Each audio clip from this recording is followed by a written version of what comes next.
I made my family disappear. Home Alone feels like pure Christmas comfort, until you realize how many weird, risky, borderline unbelievable choices built this classic. A spider stunt that was actually real. A fake gangster movie so convincing people still search for it. A studio shutdown that almost killed the project mid-filming. And a kid star who barely watches the movie that made him famous. Today we're counting down the strangest behind-the-scenes facts that made Home Alone legendary. Do you think Home Alone is the best Christmas movie ever made? Let me know in the comments. Kevin McAllister wasn't just perfectly cast. He was written for Macaulay Culkin from the very beginning. Writer John Hughes had worked with Culkin the year before on Uncle Buck and became convinced the kid had something rare. When Home Alone was developed, Hughes built Kevin's personality, timing, and humor around Culkin's natural energy. Director Chris Columbus still felt obligated to audition hundreds of other kids just to be sure. But after more than 200 auditions, the conclusion was unavoidable. None of them had Culkin's mix of confidence, vulnerability, and sharp comedic instinct. Even many of Kevin's reactions, eye rolls, pauses, smug grins, weren't scripted in detail. They trusted Culkin to be Kevin, and that trust is a big reason the character still works decades later. Home Alone didn't just dominate the box office, it rewired Hollywood's language. After its release, studio executives started using the phrase "to get home aloned" when their movies underperformed because Kevin McAllister was still packing theaters week after week. Screenwriter William Goldman later explained that producers would complain their film might have made millions more if it hadn't been Home Alone. The slapstick violence in Home Alone is hilarious, until you think about it for more than 5 seconds. Paint cans to the face, BB gunshots, iron burns, icy falls, and blunt head trauma pile up fast. Medical professionals who've analyzed the film say Harry and Marv would have suffered skull fractures, spinal injuries, internal bleeding, and likely permanent brain damage long before the finale. Director Chris Columbus even admitted that while filming, he sometimes thought the stuntman looked genuinely hurt. The only reason it works is because the movie follows cartoon logic, not reality. That balance, painful enough to feel dangerous, but silly enough to laugh at, is exactly why the traps feel unforgettable. And somehow, audiences never questioned it. One of the most unforgettable moments in Home Alone is when Kevin drops a massive tarantula onto Marv's face. And yes, there was nothing fake about it. That spider was very real. Actor Daniel Stern agreed to the stunt only once, and for good reason. The production assured him the tarantula was harmless, but removing its fangs would have killed it, so the spider stayed intact. To avoid frightening the animal, Stern wasn't allowed to scream while it crawled across his face. Instead, he silently acted the scene while the crew recorded his scream later and dubbed it in.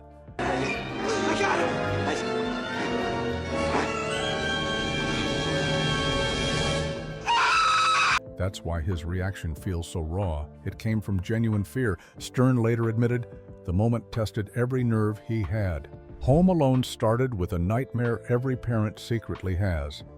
While preparing for a family trip to Europe, writer John Hughes suddenly wondered what would happen if they accidentally left one of the kids behind. He wrote the idea down immediately. Once he got home, Hughes moved fast. He drafted the script in just 9 days, driven by that raw parental anxiety. The final act alone was written in an intense, nearly 8-hour sprint. What makes it stranger is how close the movie came to never happening at all. Warner Brothers shut the production down over budget concerns, leaving the project stranded. Only after 20th Century Fox stepped in did Kevin McAllister's Nightmare and Christmas Miracle get saved. Years after Home Alone, Macaulay Culkin and Catherine O'Hara ran into each other unexpectedly, and the moment instantly slipped back into character. Culkin greeted her with "Mommy," and without missing a beat, O'Hara replied, "Baby?" That wasn't a joke. It's how they still refer to each other to this day. Their bond formed quickly on set, with O'Hara acting as a genuine emotional anchor for Culkin during filming. The relationship carried on long after the cameras stopped rolling. O'Hara even attended Culkin's Hollywood Walk of Fame ceremony decades later, beaming like a proud parent. For many fans, that real-life connection explains why their on-screen relationship still feels so authentic. Joe Pesci knew that if Kevin was going to feel genuinely threatened, Macaulay Culkin couldn't feel comfortable around him. So on set, Pesci deliberately avoided Culkin whenever the cameras weren't rolling. He stayed in character, kept his distance, and made sure the kid didn't see him as friendly or approachable. That decision worked almost too well. During one rehearsal, Pesci accidentally bit Culkin's finger hard enough to break the skin while improvising a threat. The moment wasn't scripted, and Culkin was genuinely shaken. Pesci later said he felt terrible about it, but the fear it created translated directly to the screen. Harry felt dangerous because to Kevin, he truly was. For a Christmas movie, Home Alone surprisingly didn't budget heavily for snow. Early on, producers assumed they could rely on natural winter weather to carry most of the exterior scenes. That plan fell apart almost immediately. When real snow finally hit Chicago, it came hard and fast, forcing the crew to scramble. Once the streets were covered, continuity became impossible without snow in every shot. The solution was expensive snow machines, shaved ice, and even mashed potato flakes to keep the look consistent. Some of the fake snow is still visible in close-ups if you know where to look. Ironically, the snowy atmosphere audiences always loved nearly vanished due to budgeting shortcuts and timing chaos. The McAllister home wasn't just a set. It's a real house in Winnetka, Illinois, and it's become one of the most famous movie homes in history. While exterior shots and key interior areas like the kitchen and staircase were filmed inside the house, many other rooms were recreated on sound stages. During filming, the homeowners actually lived inside the house for months, confined mostly to one section while production took over the rest. Kevin's treehouse was built specifically for the movie and later torn down. Over the years, the house has undergone major renovations and skyrocketed in value, turning a family home into a full-blown Christmas pilgrimage site. That iconic moment when Kevin screams after slapping on aftershave wasn't supposed to look the way it did. In the script, the reaction was much simpler. But when the cameras rolled, Macaulay Culkin instinctively pressed his hands to his face and froze, screaming in a stiff, exaggerated pose that instantly recalled the Scream painting.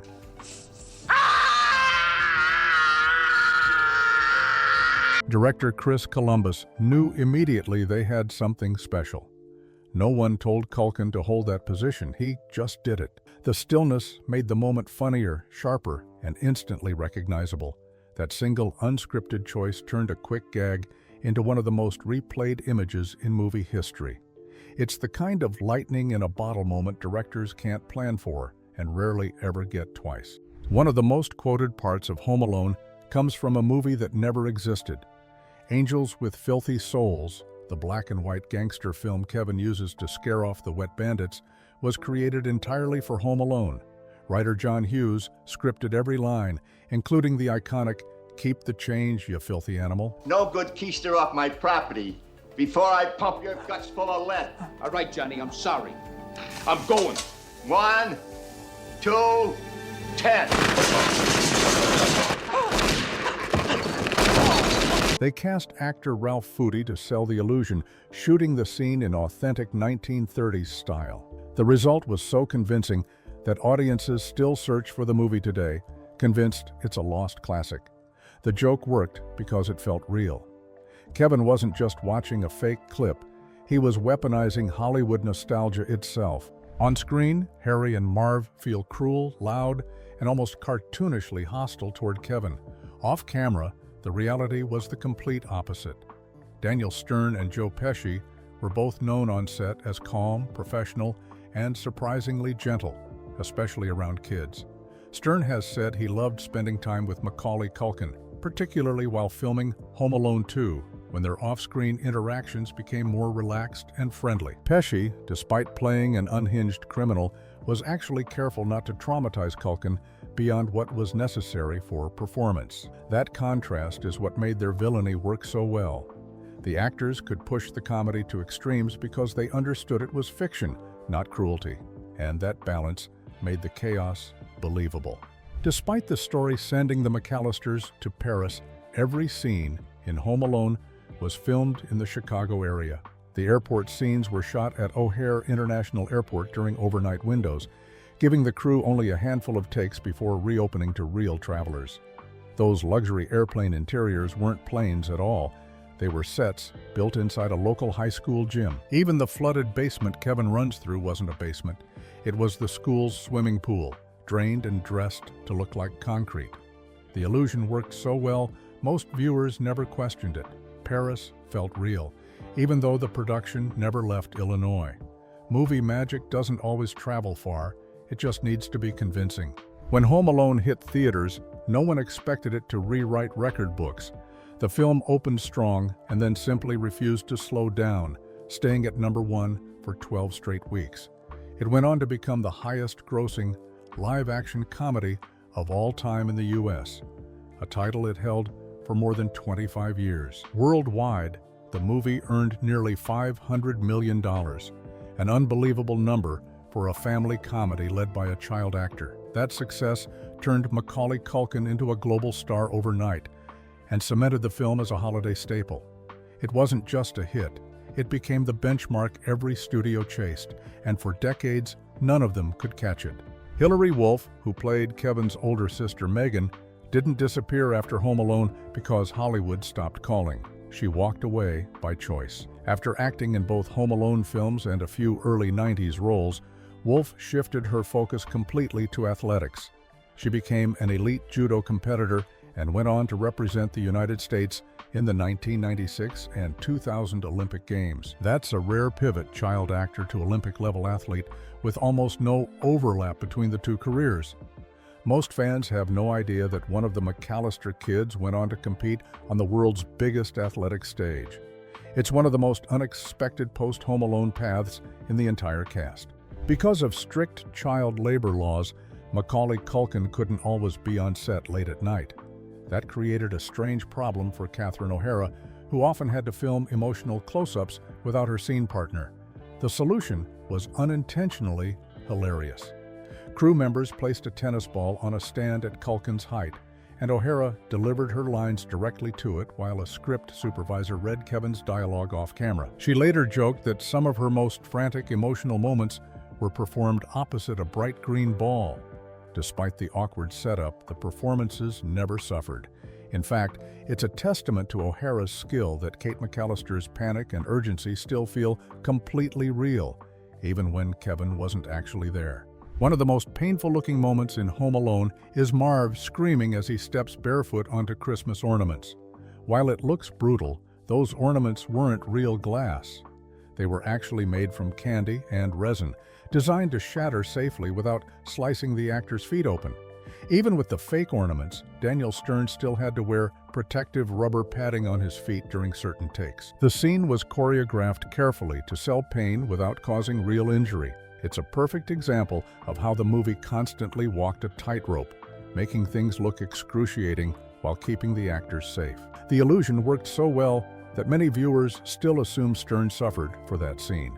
Chris Columbus didn't set out to direct Home Alone. In fact, he was originally hired to direct National Lampoon's Christmas Vacation.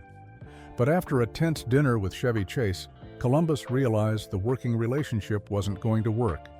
He later said Chase treated him dismissively, and after a second bad interaction, Columbus walked away from the project entirely. That decision could have stalled his career, but John Hughes stepped in. Just weeks later, Hughes sent Columbus the Home Alone script with a simple note asking if he wanted to direct it. Columbus said yes immediately. That fallout changed Christmas movie history. Without that feud, Home Alone might have had a completely different director and a very different tone. Home Alone didn't just dominate theaters, it helped change the home video business. When Fox released the film on VHS in 1991, they made a risky move by pricing it for direct consumer purchase instead of video rental first. At the time, most tapes were too expensive for families to own. The gamble paid off in a massive way. Home Alone sold over 11 million VHS copies, generating around $150 million in home video revenue alone.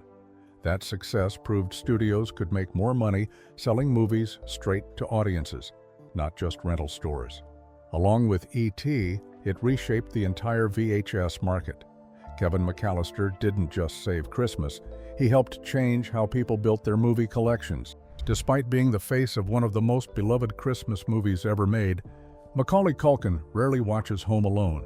He's explained that when the movie plays, he doesn't see Kevin McAllister. He sees behind-the-scenes memories, missed cues, long shooting days, where he was hiding snacks between takes. Culkin has said, watching it feels strange, almost uncomfortable, especially during the holidays when it's everywhere. Friends and strangers often want to sit down and watch it with him, which he's admitted feels flattering, but also a little unsettling. Ironically, the movie that defined Christmas for millions is something its star mostly avoids. For Culkin, it's not nostalgia. It's a time capsule he lived through, not one he escaped into. Home Alone may feel effortless on screen, but behind every laugh was chaos, luck, and a lot of near misses that could have derailed the movie completely. From real spiders and dangerous stunts to studio shutdowns and career-altering feuds, it's wild how many strange choices built this holiday classic, and yet all of it somehow clicked at exactly the right moment. If you enjoyed this video, YouTube thinks you'll love this one. Check it out next.